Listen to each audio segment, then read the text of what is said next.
जय हिंद दोस्तों, मैं प्रदीप पाल स्वागत करता हूं आप सभी का आपके अपने पसंदीदा यूट्यूब चैनल 50-50 अथर्व। आज हम लोग पढ़ने वाले क्लास 10th एनसीईआरटी प्रश्नावली 6.2।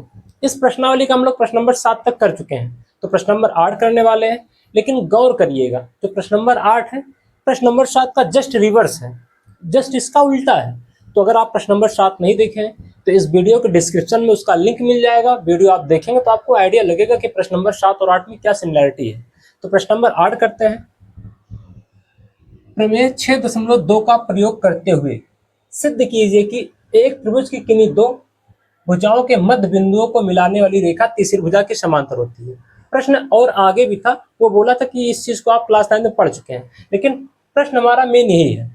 तो सबसे पहला काम जो बोला प्रमेय 6.2 का प्रयोग करना, ये है क्या? तो इसको बोलते हैं थेल्स प्रमेय विलोम। क्या? जो प्रमेय 6.2 है इसका मतलब क्या? थेल्स प्रमेय विलोम लगने वाला है। और कैसे लगने वाला है तो इसके लिए हमें चित्र भी नहीं दिया है। इस वजह से बच्चों को बहुत कठिन लगता है प्रश्न। क्यों? क्योंकि फिगर खुद बनाना पड़ता है। तो मेरी गारंटी, बस वीडियो को पूरा देखिएगा, बनाऊंगा भी समझाऊंगा भी, उसके बाद आपको कोई भी दूसरा वीडियो देखने की जरूरत नहीं पड़ेगी। तो प्रश्न में बोला क्या है? एक त्रिभुज की किन्हीं दो भुजाओं। तो सबसे पहले त्रिभुज बनाना है। ये त्रिभुज वाला चैप्टर त्रिभुज बनेगा, ये तो पक्का ही है। तो ये हमारा त्रिभुज हो गया ए बी सी। एक त्रिभुज की किन्हीं दो भुजाओं के मध्य बिंदु। तो अब क्या बोल रहा? किन्हीं दो भुजा का मध्य बिंदु लेना है। प्रश्न में सब कुछ रहता है, तो यहाँ पे मैं ए बी का मध्य बिंदु डी ले रहा हूँ और ए सी का मध्य बिंदु ई ले रहा हूँ। इन दोनों को जब ज्वाइन करेंगे तो डी ई बन जाएगा। फिर से पढ़ते एक बार। एक त्रिभुज की किन्हीं दो भुजाओं के मध्य बिंदु, ए बी का मध्य बिंदु डी हो गया, ए सी का मध्य बिंदु ई हो गया। प्रश्न के अनुसार जो बोला तक ये को मिलाने वाली रेखा, जब बिंदु डी और ई को मिला रहे तो डीई बना, तीसरी भुजा के समांतर होती है, यानी डीई बीसी के समांतर, यही दिखाना है। प्रश्न का फिगर यही है। तो सबसे पहले लिखता हूं दिया क्या है, क्योंकि काम का तो यही है। दिया है, क्या दिया है? ए बी का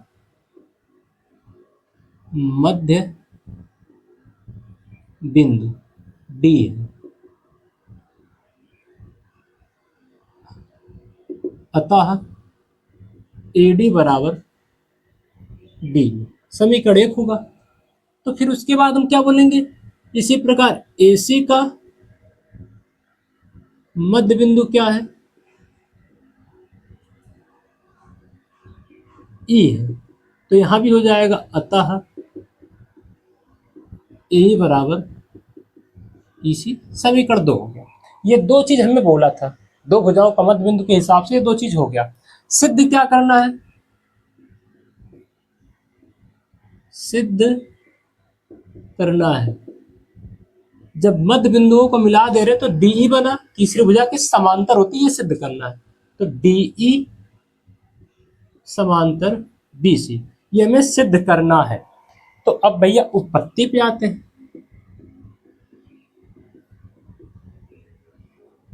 जो हम लोग समीकरण 1 और 2 माने हैं, अगर उन दोनों में निष्कर्ष निकालना चाहें तो समीकरण 1 क्या है? एडी बराबर डीवी।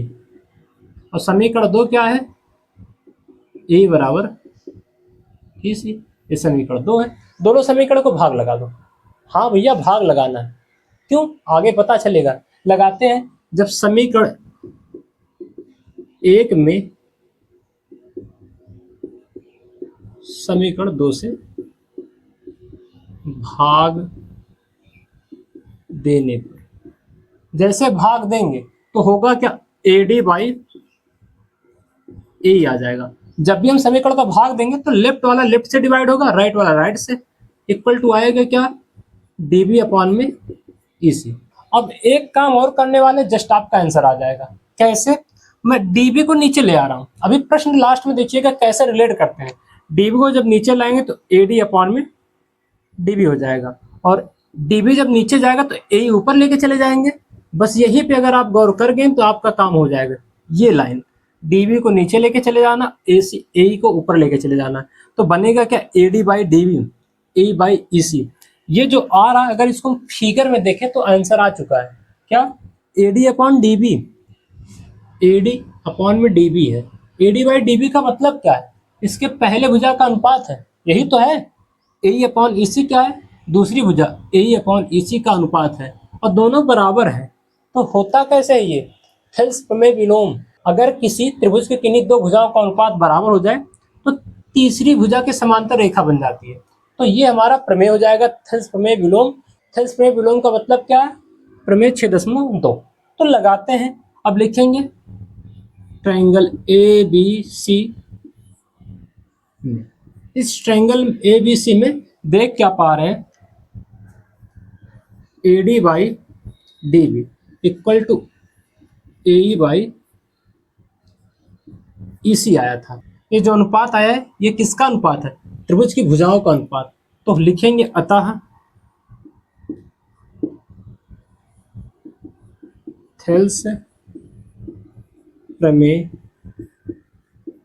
विलोम से, थेल्स प्रमेय विलोम से क्या कह देंगे?